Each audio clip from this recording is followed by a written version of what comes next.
नमस्ते दोस्तों, आज हम एक यात्रा पर निकलेंगे जहां हम भारतीय टैक्स सिस्टम की गहराई में जाएंगे। क्या आपने कभी सोचा है कि आपकी रोजमर्रा की चीजों पर कितना टैक्स लगता है? चलिए एक साथ पता करते हैं कि कार से लेकर घरेलू सामान तक हर चीज पर कितना टैक्स लगाया जाता है और यह टैक्स कैसे हमारी जिंदगी को प्रभावित करता है। कल्पना कीजिए, आज आप एक नई कार खरीदने का फैसला करते हैं। आपका दिल एक चमकदार मारुति सुजुकी स्विफ्ट पर अटका है, लेकिन क्या आपने सोचा है कि इस कार की कीमत पर टैक्स कितना लगेगा? चलिए आपको इस पर होने वाले टैक्स की कहानी सुनाते हैं। आपकी मारुति सुजुकी स्विफ्ट की कीमत 8 लाख है।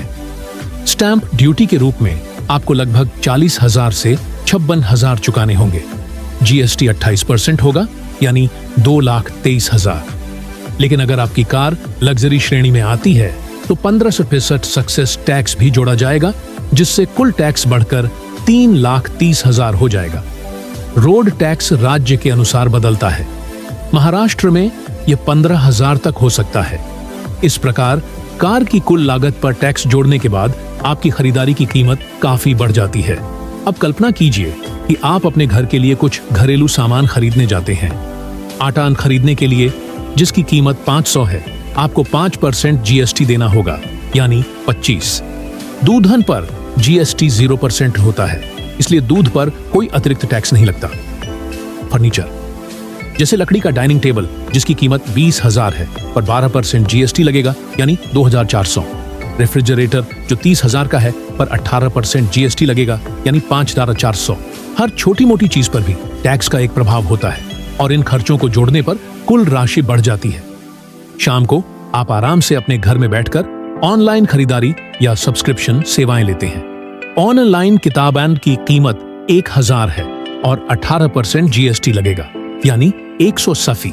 डिजिटल सेवाएं जैसे नेटफ्लिक्स का 500 का सब्सक्रिप्शन पर 18% जीएसटी लगेगा, यानी 90। इन सब्सक्रिप्शन और सेवाओं पर टैक्स जोड़ने से आपके बजट में और भी बदलाव आता है।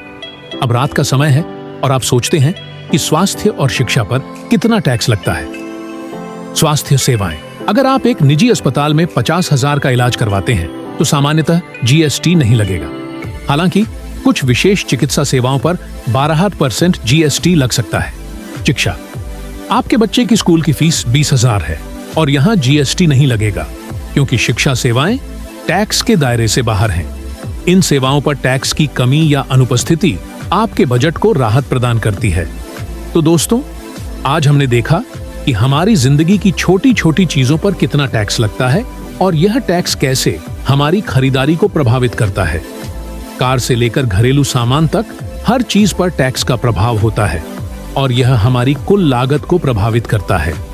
अगर आपको इस वीडियो में दी गई जानकारी उपयोगी लगी हो तो कृपया लाइक और सब्सक्राइब जरूर करें। आपके सुझाव और सवाल नीचे कमेंट्स में बताएं। धन्यवाद।